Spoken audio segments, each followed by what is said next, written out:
I wanted to raise a concern with y'all today that has been troubling me a lot, and that is sexism in our notion of sexuality.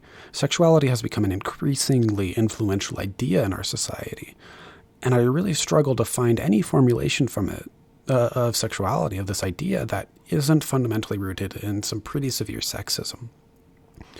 And here's why. When we interact with each other, we decide whether we want to interact with someone in a romantic sense, based largely on aesthetics. There's not really much else going on. And I'm using a very broad sense of the term aesthetics. We evaluate someone romantically basically on how they make us feel. Whether we like their, like in terms of appearance and vibes and emotion and what kind, so like a very, very broad notion of aesthetics. But the problem with aesthetics is that, first off, it's really easy to learn to appreciate new aesthetics. That's a problem in a lot of romance, not just the romance, like the romance of sexualities, is that we are pretty vapid people in terms of how we decide who we're attracted to and what aesthetics we're willing to accept. Because aesthetics aren't actually that hard to learn, especially when you practice it. It's like in any other field, like in the arts, in music and whatnot. It doesn't take a lot to, like, if you're willing to learn to appreciate a new aesthetic. Whether it's and it can be pretty exotic. It's like you can pretty easily make the jump from an appreciation for, say, the Gothic to an appreciation for poppy, exuberant, very bright styles. And the interesting thing is appreciation for one aesthetic doesn't really affect your appreciation for the other. You can appreciate any number of aesthetics really easily. And in general, I think that's generally what we should be doing, is learning to appreciate more and more of what people bring to the table. So rounding this back round to sexuality is that aesthetic preferences are not very appropriate reasons to be discriminating between people or really making significant lifelong decisions like romance, family foundation, marriage. These are really, really weak. Like aesthetics is a really, really weak thing to hang your lifelong hat on, to make such big decisions on.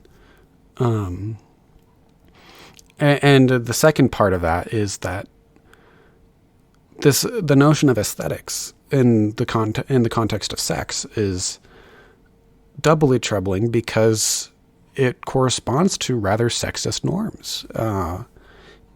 Both women and men have a lot of aesthetic variety, and a sexuality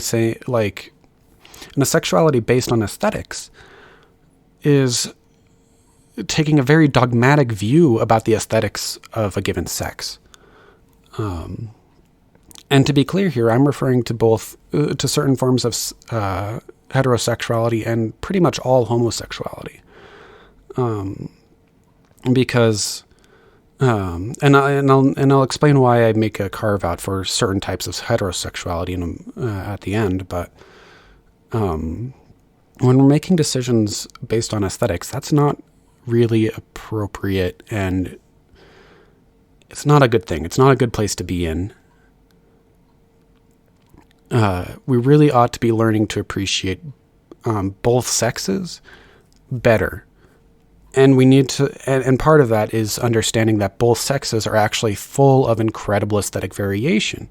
And to the degree that we assert that one sex behaves in a consistent fashion or has a consistent aesthetic or appearance or things like that, that often serves to reassert problematic, dogmatic norms about what members of each sex are allowed to do or how they're allowed to present themselves. And even when we get into more concerning things, like when people are for instance, disillusioned about a given sex due to traumatic events or whatnot. Unfortunately, that is a trauma response and an irrational one. It's not appropriate to derive these sweeping views about a sex from trauma, because members of each sex, again, have incredible variety.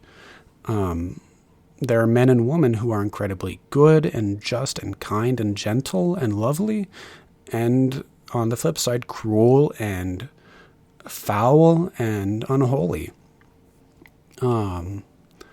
So sexuality has a tendency to kind of lock down our views about a given sex in ways that are really not appropriate, or to be based on those views, to be more precise. And that being based on those views, by making sexuality a part of our identity, we reify, we concretize these problematic sexist ideas. And I need to explain why heterosexual, like this is true of a lot of homosexuality and a lot of heterosexuality, because a lot of people are deciding that they have this lifelong sexuality based off of who they're attracted to, who they think is aesthetically pleasing. And these are not, that's just not enough to hang, to make, that's not something to found an identity on, certainly. And even when we get into concrete differences between the sexes, like genitalia, it's like that is an even smaller hat to hang on. It's like that is not something worth making big decisions on. Like that, it is not that, like things like that are not that significant. So to round this discussion out, I want to discuss why there is a difference between heterosexuality and homosexuality in terms of sexism. Because as I mentioned, sexuality is pretty strongly rooted in sexism in many cases. But there are ways in which heterosexuality is different. When the term isn't necessarily used as a sexuality, but just a choice to have heterosexual relationships, and not as an enduring pattern of aesthetic preference. And those reasons are several, but the first one, and probably the most important one, is that heterosexual relationships are the only way to have children. There's been a lot of semi-scientific attempts to create approximations of families in homosexual relationships, but things like surrogacy, adoption, things like that, it's like those are all proxies. They're shadows of the real thing. And they tend to have very, very serious ethical issues, especially things like surrogacy, deeply concerning ones. You can decide, unlike homosexuality, you can decide to be heterosexual solely out of the desire to actually have children. And that's not sexist. The desire to have children is not a sexist decision or a problematic desire. It's one of the most important ones. It's fundamental to the human experience. So that is probably the biggest distinction between heterosexuality and homosexuality. But the second one is important as well. And that is homosexuality very, very much limits who you interact with or how you interact with people of the opposite sex. And it dramatically decreases it, because you're never going to have you're not going to have the same level of intimacy and closeness to someone of the opposite sex ever, if you choose a homosexual lifestyle. Whereas in a heterosexual relationship, even if it is solely founded on sexist ideas about your own sex and the opposite sex, what a heterosexual relationship does is it puts you in direct contact with the opposite sex and forces you to engage with them and learn about them in ways that does not happen in a homosexual context. And this is perhaps one of the things that most concerns me, is how much homosexual lifestyle and is increasing the partitioning of our society along gendered lines, decreasing interaction between the sexes, because heterosexuality and family has been an important force through the whole of human history in forcing men and women to actually interact with each other and know about each other. And homosexuality often provides an escape from that, a way to avoid that.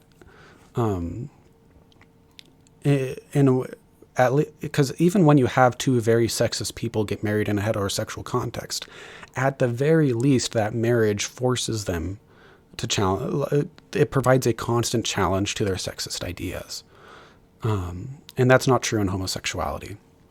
It's like there could maybe be to some degree, some effect in terms of dealing with internalized sexism against your own gender. But the thing is you always have access to your own sex because you're yourself. You don't need to marry someone to learn about your own sex. But yeah, this is perhaps the sexism I'm most worried about in terms of the current prevalence of homosexuality, not because necessarily people, like any given person, is going to be sexist, but because we need contact with each other across sexes to learn about each other and to combat and mitigate sexism. Because even in deeply sexist societies, historically, direct contact with people of the opposite sex always mitigated that. You can think about, and it's tragic that this appeal ever has to be used in politics, but how often in politics to pass pro-woman legislation, it has been necessary to tell men, think of your daughters and your wives. And that plea doesn't work in the homosexual context. But especially also for children who are adopted into homosexual relationships.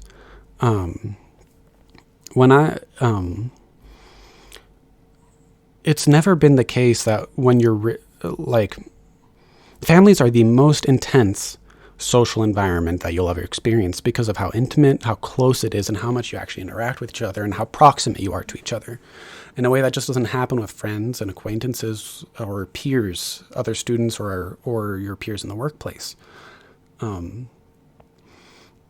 I have 4 brothers, so we're a completely male family in terms of the children. But because my parents are in a heterosexual relationship, that means I had, despite being having all this male contact in terms of my brothers, I always had female contact in my life through my mother. And that has been a very, absolutely essential in developing my sense of womanhood and understanding how,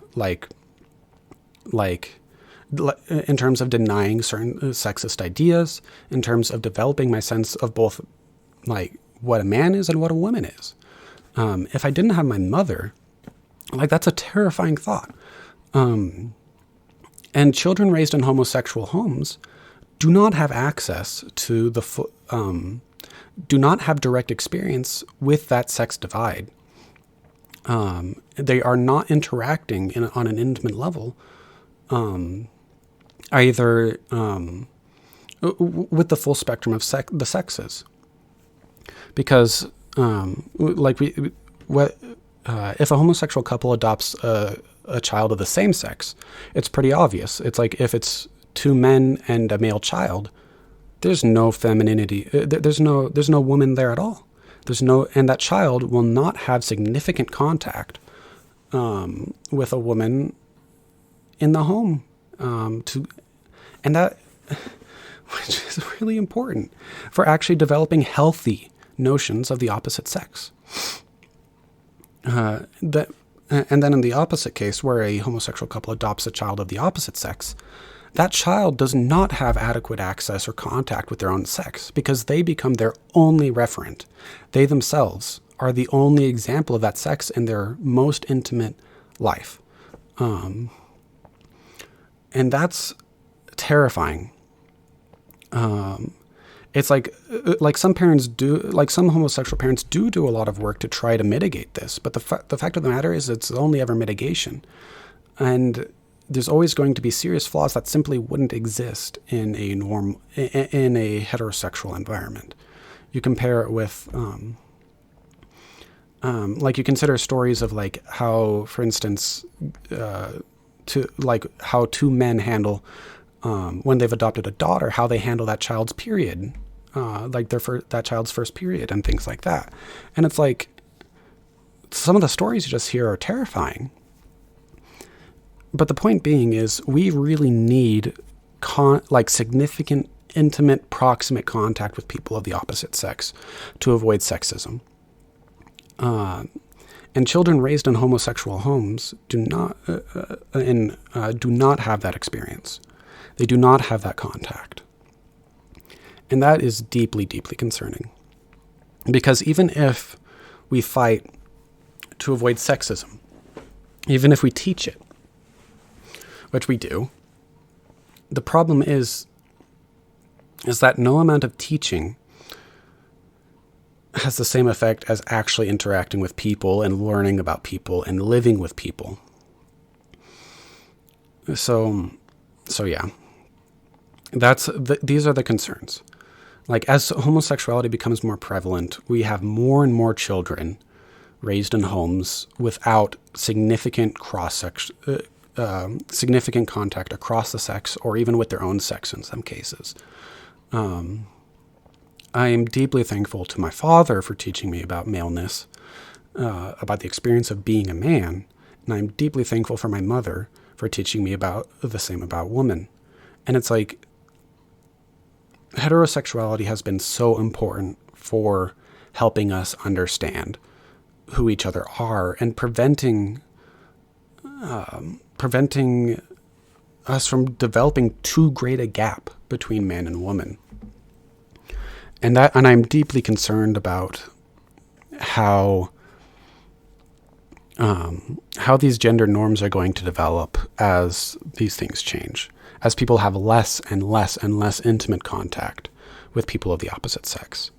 And when I say intimate, I do not refer specifically to physical intimacy. I'm mostly referring to emotional intimacy in most of these contexts. So, just to be clear on that. So yeah, that's my concern. And it's like, some of you may raise the point of the fact that like sexism is not new and it's not exclusive to homosexuality, and that's obviously true. But yeah, you consider sexism, for instance, in societies with strong homosexual tendencies, such as Greece, and my heavens, it's like heavily heterosexual societies have had problems with sexism in the past. But marriage has always provided a lever and a mitigation and a challenge to that sexism that doesn't exist in the homosexual context. Even like if you actually study, for instance, like ancient Spain or, Britain or what have you, it's like you see how wives and husbands and daughters and sons, how they're interacting with each other in meaningful ways to increase understanding. And how many of the challenges to sexism came through those avenues. And I'm terrified that we're getting rid of those avenues, that we're destroying a lot of these bridges. Or not destroying isn't even the right word. We're just choosing not to form them at all. We're getting into a balkanization of the sexes, a partitioning, so to speak, where we're increasingly tribal on the sexual level, where it's becoming easier and easier to not interact across the sexual, meaningfully across sexual lines, or let alone generational, to interact with children. But yeah, so I may not have expressed all of this perfectly, but these are serious things that we need to grapple with, and they're not. You can't just wave this away. All of our choices are implicated in this, and we have to make real serious decisions about what we want from our society, from what we want from each other, and we need to challenge ourselves to understand each other. and that includes direct. That's basically impossible to do unless we are having serious, emotionally intimate contact across sex, with people of the opposite sex. And that's not happening in a lot of the ways that it should, and a lot of the ways that it did historically, thanks to marriage and family. So this has been Desert Theorem. I don't enjoy talking about this topic, and I hope as much as possible that this hasn't distressed you, but we do need to be real about this stuff. Because I do not, there is so much sexism in society, and we are not grappling with it, and we are oftentimes running away. And that is pretty terrifying when you consider what decades and generations of running away will look like and how that will affect future generations, but also our own generation and who we will become at the end of our lives if we've made a pattern of running away from the opposite sex throughout our life, or running away from children, from running away from family, and how that will affect you over 60 years, or even 20, or even 5, or even 1 year. So take care, y'all. Stay safe. And I want to emphasize that, obviously I do not support, I do not think it is wise to pursue homosexual relationships for a lot of the reasons I've described here. But I want to be clear that this does not justify discrimination against people who do pursue those lifestyles. And if anyone tries to use these words to justify that, stop. Do not. You're not. It's like you do not have my authorization to do so. You do not have my support to use like these words in such an attack. And I'll just make a brief note of, we do need to do better in terms of, it's like there are issues in terms of discrimination against people who have chosen homosexual lifestyles, especially in areas like housing and most work, like in a lot of workplace contexts, where like that's just not appropriate, and we need to deal with that. So I just wanted to add this because because I've taken the position I have, I want to make clear what I am not saying. So yeah, please take care, stay safe, and see y'all on the flip side. Au revoir.